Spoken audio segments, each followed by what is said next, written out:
이제 오늘 아침 우리에게 주시는 하나님의 말씀입니다. 신약 성경 누가복음 14장 25절부터 27절까지의 말씀입니다. 수많은 무리가 함께 갈새 예수께서 돌이키사 이르시되 물은 내게 오는 자가 자기 부모와 처자와 형제와 자매와 더욱이 자기 목숨까지 미워하지 아니하면 능히 내 제자가 되지 못하고 누구든지 자기 십자가를 지고 나를 따르지 않는 자도 능히 내 제자가 되지 못하리라. 아멘. 하나님의 말씀입니다.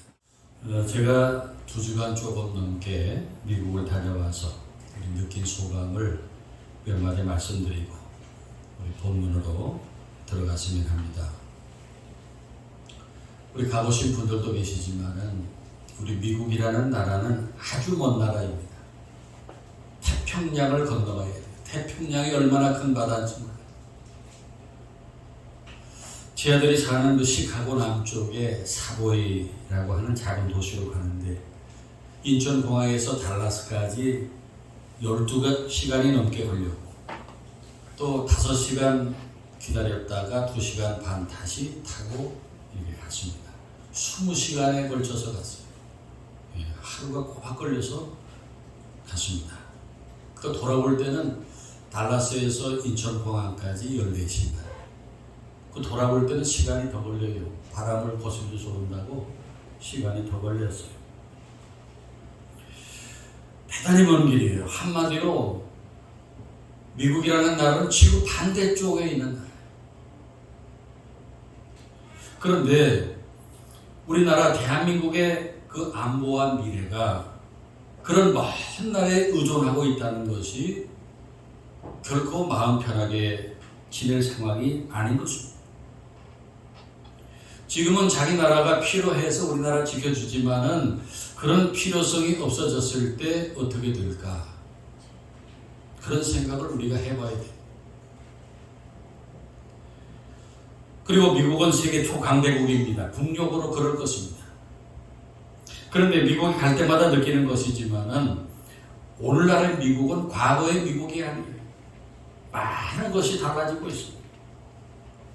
세계 온갖 인종이 다 모여있는 인종 백화점이에요. 백인, 흑인, 중국 사람, 인도 사람, 베트남 사람 인종 백화점이에요. 혼란스러워요. 그러니까 또 종교가 세계 모든 종교가 다 모여있어요. 이번에 그 아들이 공부하는 그 학교 지역에 에반스턴이라는 지역에 가니까 기독교, 무슬림, 힌두교 이 세 종교가 짬뽕이 된 바하이교라는 그 종교의 사원이 어마어마한 사원이 있어요. 지금 미국이 과거에는 기독교 국가라고 했는데 지금 기독교 국가가 아니에요. 그리고 이번에 놀란 것은 이번 달이 6월 달이 그 미국에서 동성애자들을 위한 달이에요. 지금 미국이 온통 동성애예요. 국가가 동성애를 옹호하고 지지합니다. 캠페인을 해요. 그 동성애를 가리키는 그 무지개 깃발이 모든 거리에 다 걸려있고 건물마다 관공서에 학교에 다 걸려있어요. 더 놀라운 것은 예배당, 교회들 벽에도 그 무지개 깃발이 다 걸려있고 우리도 동성애를 지지한다. 그러고 하고 있어요. 교회들이. 아니 도대체 동성애를 그렇게 지지해서 어떤 세상을 만들자는 건지 모르겠어요. 그 국가가 그렇게 캠페인을 벌이고 있습니다. 그리고 또 한 가지 미국에 그 쌀이 많이 생산되는데 그 쌀에 과거에 그 목화 재배를 하면서 농약을 많이 뿌려가지고 그 쌀에 그 농약 성분이 비소가 많이 들었대요. 그래가지고 저희 며느리가 그 쌀을 물에다 10시간씩 불리는 거예요. 그리고 그걸 버리고 뜨거운 물에다 다시 씻어서 밥을 하니까 이게 물컹해가지고 그런 밥을 먹고 있어요. 그 밥을 마음대로 먹을 수 없는 거예요. 그리고 미국 사람들이 선진국이라고 하지만은 우리는 이 재활용을 얼마나 열심히 합니까? 깔끔하게 하잖아요. 예? 플라스틱, 종이 박스, 음식물 쓰레기. 미국은 그런 거 없어요. 몽땅 큰 한 통에다 다 부어가지고 그냥 가져가. 뭐 음식물 쓰레기, 플라스틱, 종이 박스 그냥 자유롭게 버리고 자유롭게 그냥 살아. 환경을 생각하는지 모르겠어요. 거기 재활용 통이 있는데 재활용 통에다 따로 넣어놓으면 가져갈 때는 한꺼번에 쏟아가지고 가요.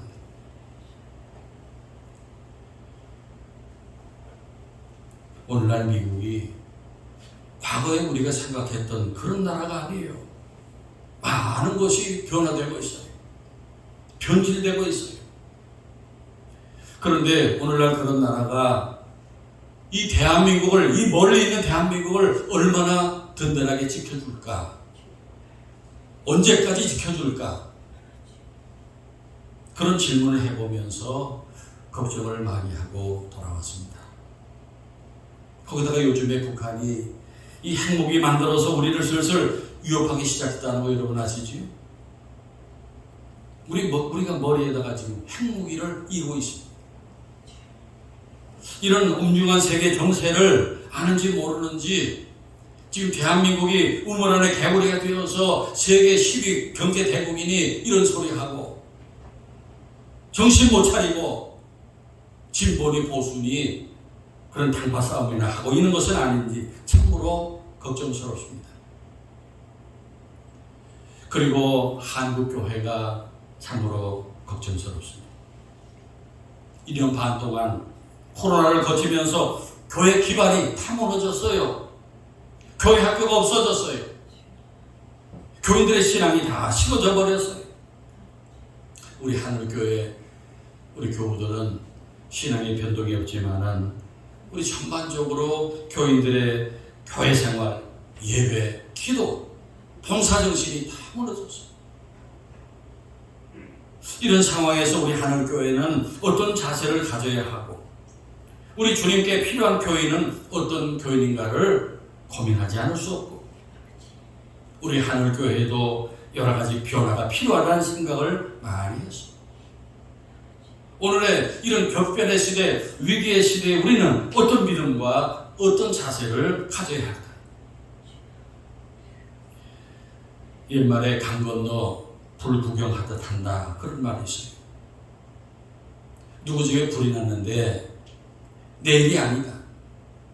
그래서 안타까운 마음이 없이 그냥 재밌게 구경하는 것을 말합니다.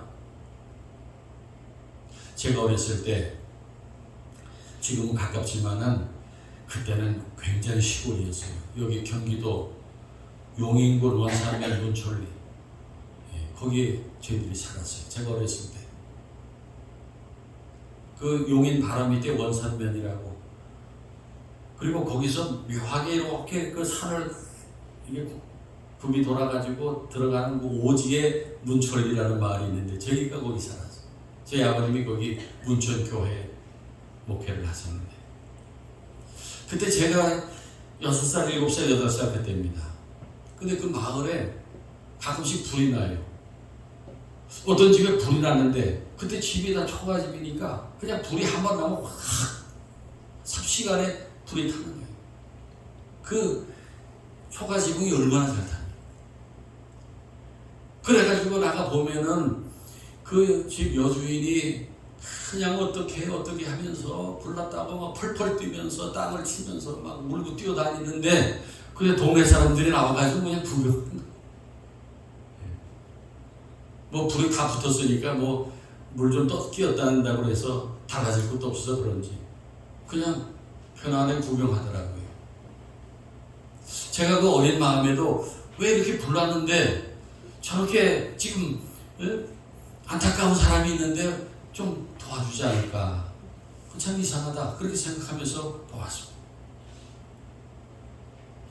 그렇게 누구 집에 불났을 때 내일이 아니라고 강 건너 불구경하듯이 별 안타까운 마음이 없이 동정심이 없이 구경한다면 그 사람은 좋은 사람 아니에요. 좋지 않은 사람이에요. 인간성이 조금이라도 있다면 그렇게 남의 불행을 강 건너 불구경하듯이 할 수 없습니다. 그렇게 이웃집에 불이 났을 때 두 가지 유형의 사람이 있습니다.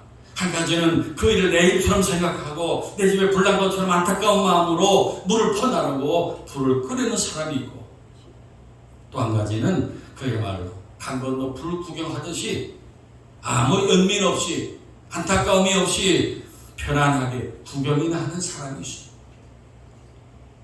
오늘날 현대인들은 전자보다는 후자에 속하지 않을까 그렇게 생각합니다. 그런데 신앙생활에도 이런 두 가지 교인이 있는 것입니다. 여러분은 이 두 가지 유형 중에 어느 쪽인지 모르겠습니다. 오늘 본문에 보면은 수많은 무리라는 말이 나오고 제자라는 말이 나옵니다. 예수님은 수많은 무리 그리고 제자들 그 두 부류의 사람을 앞에 놓고 복음을 전하고 있습니다. 본문 25절입니다. 수많은 무리가 함께 갈새 예수께서 돌이키사 이르시되 그랬어요. 수많은 무리가 예수님을 따라서 이동합니다. 여기에서 수많은 무리라고 하는 말에는 여러 가지 뜻이 있어요. 때, 군중, 대중이라는 뜻이 있어요. 그리고 그 원어의 뜻 중에는 불안정한 골칫거리라는 뜻도 포함되어 있습니다. 여러분, 무리라는 사람들은 어떤 사람들입니까? 그 정치를 하는 사람들, 국회의원, 그 선거에 나간 사람들의 경우에 사람들이 모이면 좋아해요. 사람들이 많이 모여들면 자기가 당선되는데 유리해요. 좋아해요. 그런데 당선이 되고 나서 그 사람들이 골칫거리가 될 수 있어요. 찾아와가지고 가당치도 않은 요구를 합니다. 뭘 내놓으라고 합니다. 무슨 차례를 달라고 합니다. 그리고 자신들이 원하는 걸 얻지 못하면은 바로 비난을 품고 돌을 던지고, 바로 그런 사람들이 무리입니다. 한마디로 무리라는 사람들은 자기중심적인 사람입니다. 자기 이 때문에, 자신 때문에 예수님을 따라요. 요한복음 6장 26절 너희가 나를 찾는 것은 표적을 본 까닭이 아니요 떡을 먹고 배부른 까닭이로다 말씀하셨어요. 이 무리라는 사람들의 특징은 대부분 하늘의 것에 관심이 없어요. 세상적인 것을 얻으려고 합니다. 예수를 따르면 뭔가 잘 될 것 같아서, 건강하고 부자가 될 것 같아서, 또 안 믿는 것보다는 뭔가 나을 것 같아서 예수를 따릅니다. 수많은 무리들 속에는 그런 사람이 많은 것입니다. 그렇게 예수님을 따르다가 자신에게 이익이 없다고 판단이 되면 가차없이 돌아서서 제 길로 가버립니다. 무리라는 사람들은 예수님을 따르는 이유가 자신에게 달려있어요. 이런 무리들에게 오늘 본문의 예수님은 단호한 말씀을 하십니다. 본문 26절 이하입니다. 무릇 내게 오는 자가 자기 부모와 처자와 형제와 자매와 더욱이 자기 목숨까지 미워하지 아니하면 능히 내 제자가 되지 못하고, 누구든지 자기 십자가를 지고 나를 따르지 않는 자도 능히 내 제자가 되지 못하리라 라고 말씀하십니다. 이 말씀은 예수님이 무리들을 향해서 이제는 그냥 몰려다니는 무리가 되지 말고 제자가 되라 하시는 말씀이에요. 그리고 이어서 제자가 되는데 필요한 몇 가지를 말씀하십니다. 첫째는 미워하라고 말씀하십니다. 무엇을? 누구를 미워하라는 거예요? 무릇 내게 오는 자가 자기 부모와 처자와 형제와 자매와 더욱이 자기 목숨까지 미워하지 아니하면 능히 내 제자가 되지 못한다고 말씀하십니다. 여기 미워한다고 하는 말은 멀리한다, 또 필요하면 단절한다, 그런 뜻이에요. 예수님을 따르기 위해서는 부모까지도 형제 자매까지도 멀리하고 단절해야 된다고 하세요. 심지어 자기 목숨까지도 미워하라고 하십니다. 제자가 되는 길이 그렇다는 거예요. 아멘입니까? 지금 예수님께서 이 말씀을 하시는 그 속마음은 무리가 되지 말고 제자가 되라 라는 말씀을 하고 싶으신 것입니다. 정말 나를 따라오려면 다만 결심이 있어야 되고 커다란 희생도 감수할 수 있어야 한다는 것입니다. 정말 제자가 되는 길은 가족이나 자신까지도 버릴 수 있는 결심을 가지고 예수님을 따르는 길이라는 것을 말씀하십니다. 제자가 되는 것은 결코 쉬운 것이 아닙니다. 아무나 갈 수 있는 길이 아닌 것입니다. 반면에 수많은 물의 어떤 사람들입니까? 오로지 자신의 유익을 위해 예수님을 따르는 사람들이 예수님을 통해서 이익을 얻으려고 합니다. 그러나 희생이나 고통 같은 것은 절대 사들이에요. 그 결과 자신이 원하는 것을 얻지 못했을 때는 미련 없이 돌아서서 자신이 원하는 곳으로 가버려요. 그러나 제자는 자기의 유익을 구하지 않습니다. 철저히 예수님 중심적으로 행동합니다. 예수님의 교훈을 명심하고 사랑하며 그렇게 살기 위해서 희생을 감수하고 수고합니다. 아메리카 대륙을 발견한 콜럼버스라는 사람을 아시지요? 그 콜럼버스의 이름이 크리스토퍼 콜럼버스입니다. 이 크리스토퍼라는 것은 그리스도를 등에 업고 다니는 사람, 그리스도를 등에 지고 다니는 사람이라는 뜻이에요. 그런데 이 콜럼버스는 일생 동안 그리스도를 지고 살지 못했어요.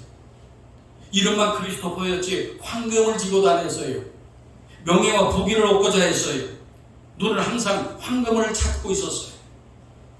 결국 콜럼버스는 인생이 끝나가고 있을 때 괴로워하면서 하나님 앞에 기도합니다. 주님, 내 이름은 그리스도를 지고 가는 자인데 지금까지 저는 세상에 헛된 것만 지고 살았습니다. 이제부터 말 그대로 크리스토퍼로 살게 하옵소서. 콜럼버스는 그 후에 하나님의 영광을 위해서 그리스도를 지고 가는 크리스토퍼로 살았다고 합니다.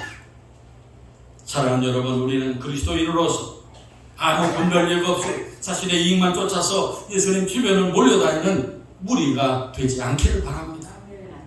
콜럼버스처럼 크리스토퍼, 그리스도를 등에 지고 주님을 따르는 참 제자가 되기를 축원합니다. 둘째로 제자는 자기 십자가를 지고 예수님을 따르라고 말씀하십니다. 누구든지 자기 십자가를 지고 나를 따라오지 않으면 내 제자가 될 수 없다고 말씀하십니다. 자기 십자가를 진다는 말이 무슨 뜻일까요? 개인적으로 십자가를 지는 고통을 감수하는 것입니다. 예수님 당하신 그 십자가의 고통을 나도 같이 감당하는 것입니다. 예수님 달리신 십자가는 우리들이 감당할 수 없어요. 상상도 할 수 없어요. 그렇더라도 굳건한 믿음으로 나에게 지워진 무거운 짐을 지고 고생과 수고와 고통을 감수하는 것입니다. 그런 사람이 제자입니다.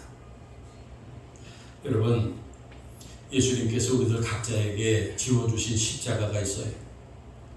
누구에게는 그것이 직분일 수 있고, 또 누구에게는 그것이 가족일 수도 있고, 또 누구에게는 그것이 가난일 수도 있고, 또 누구에게는 그것이 육신의 연약함일 수도 있어요. 지난 목요일에 장애인의 날이었나 봐요. 장애인의 날. 그래가지고 그 자녀들 가운데 장애가 있는 자녀를 그 돌보는 그 부모들의 고통, 그 뉴스에 그것이 나오는데 너무 힘들어서 그 장애가 있는 자녀를 5년, 10년, 15년 이렇게 돌보면서 너무 힘들어서 그냥 스스로 목숨을 끊는 부모들이 많대요. 얼마나 힘들겠어요. 여러분, 우리가 신앙생활 할 때도 감당하기 어려운 문제들이 있어요. 다 던져버리고 자유롭게 살고 싶은 문제들이 있어요. 그렇게 신앙생활 하면서 우리가 짊어지는 일들, 감수해야 되는 일들은 모두 십자가라고 할 수 있습니다. 그 십자가들 중에는 좋은 의미의 십자가도 있고 더 좋지 않은 문제들, 정말 피하고 싶은 문제들도 있습니다. 그런데 예수님의 참 제자는 그런 십자가들, 좋은 의미의 십자가뿐만 아니라 우리가 개인적으로 짊어지고 가야 될 정말 피하고 싶은 고통까지도 기꺼이 짊어지고 가는 사람들입니다. 그러니까 이 제자로 사는 삶이 결코 쉽고 편안하지 않은 것입니다. 그것이 오늘 예수님께서 우리에게 가르쳐 주시는 교훈이에요. 그러나 우리는 자기 십자가를 지려고 하지 않습니다. 이 무리들은 십자가를 지는 걸 원하지 않아요. 신경 쓰는 일을 싫어합니다. 부담 갖는 것을 원하지 않습니다. 자신의 자유와 즐거움을 포기하지 못합니다. 이런 사람들이 무리입니다. 마지막 셋째로 제자는 스승을 닮기 위해 애쓰는 사람이에요. 제자로서의 교회는 교회만 열심히 출석하는 사람이 아니에요. 헌금은 열심히 드리는 사람이 아니에요. 봉사만 열심히 하는 사람을 말하지 않습니다. 제자는 주님을 닮기 위해 애쓰는 사람이에요. 아멘입니까? 여러분, 우리가 많이 노력합니다만은 우리가 예수님의 은혜를 감사하고 또 교훈도 많이 듣고 배웠어요. 우리 예수님의 말씀을 얼마나 많이 들었어요. 수천 번, 수만 번 설교를 듣고 은혜를 받았습니다. 그런데 지금 얼마나 예수님을 닮았습니까? 마음이 예수님을 닮았습니까? 언어가 예수님을 닮았습니까? 세상을 보고 사람을 보는 관점이 예수님을 닮았습니까? 제자는 선생을 닮아야 돼요. 예수님을 닮아야 합니다. 교회 생활에서 여러 가지 일들을 잘할지라도 예수님을 닮은 구석이 없다면 그 좋은 제자라고 할 수 없습니다. 마음이 예수님을 닮아야 돼요.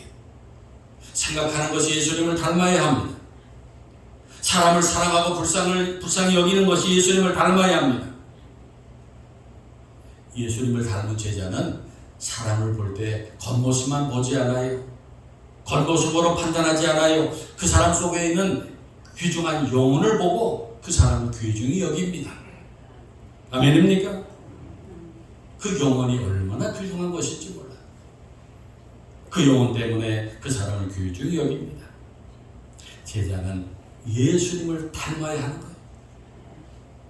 지금까지 여러분들이 예수님을 얼마나 오래 따라다녔어요? 우리가 다 예수님을 따라다닌 사람들 아닙니까? 10년도 따라다니고 30년도 따라다니고 50년도 따라다녔어요. 일평생 따라다녔어요. 그렇게 따라다녀서 예수님을 얼마나 닮았어요? 여러분의 자녀들이, 가족들이 여러분을 예수님 닮았다고 말합니까? 여러분의 이웃들이 여러분을 가리켜서 예수님 닮았다고 말하고 있어요?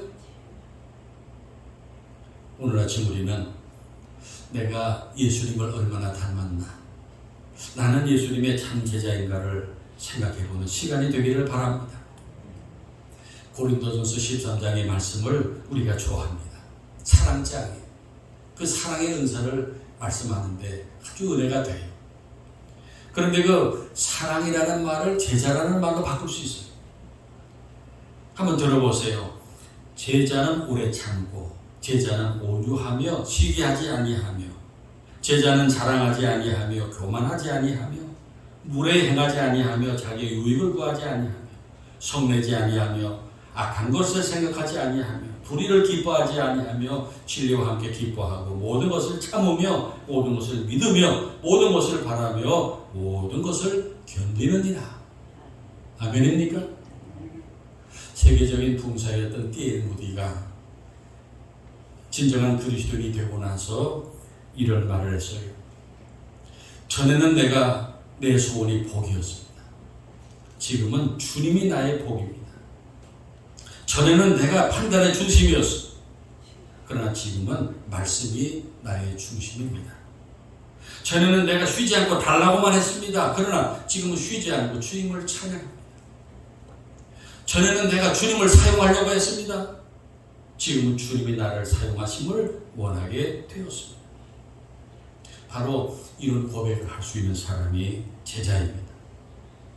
사랑하는 여러분, 제자는 수많은 사람들 속에 휩쓸려 몰려다니는 사람이 아니에요. 제자는 무리를 이끌고 가는 사람입니다. 오늘날 주님은 무리가 아니라 제자를 찾으십니다. 주님에게 필요한 사람은 무리가 아니라 제자입니다. 저는 지난 2주간요 미국을 다녀오면서 생각할 시간을 가졌습니다. 앞으로 하늘교회의 예배, 기도, 그리고 우리 교회의 방향을 어떻게 만들어 갈 것이냐 하는 것을 깊이 생각하고 몇 가지를 정리했어요. 앞으로 그 생각을 목회에 실천해 볼 생각입니다. 이제 코로나도 끝나고 우리 교회가 좋은 방향에서 이제 많은 변화가 필요하다는 생각을 했어요. 그래서 이후로 예배와 기도하는 것과 우리 교회가 추구하는 방향에 많은 변화가 있을 것입니다. 우리 교회가 그런 변화를 도모하는데 무리가 아니라 제자가 필요해요. 한 번도 불구경하는 교인이 아니라 안타까운 마음으로 자기 십자가를 쥐고 주님을 따르는 제자가 필요합니다. 여러분은 무리입니까? 제자입니까? 오늘 하늘교회 교인들 가운데 제자들이 많이 나오기를 바랍니다. 오늘날 혼돈과 무질서와 영적 암흑 시대에서 다시 예수님의 꿈을 꾸고 세상을 변화시키는데 한몫을 감당하는 우리 하늘교회와 우리 모두가 되기를 축원합니다. 기도드리겠습니다. 살아계셔서 역사의 수레바퀴를 돌리시는 하나님 아버지, 오늘 아침 저희들에게 하늘의 영광을 버리고 이 죄 많은 세상에 악한 사람들 가운데 오셔서 갈릴리 바다에서 고기 잡던 어부들, 세리들을 데리고 천국의 꿈을 시작하신 예수님의 꿈을 저희들에게 말씀해 주시니 감사합니다. 오늘날 교회들마다 수많은 무리들이 모여 있는데 오늘 아침 저희들은 예수님의 제자가 되기를 원합니다. 그래서 예수님의 마음을 가지고 예수님의 꿈을 이루어드리며 교회가 세상을 아름답게 세워가는 하늘교회 모든 권속들이 되게 하옵소서. 길과 진리와 생명 되시는 예수 그리스도의 이름으로 기도하옵나이다. 아멘.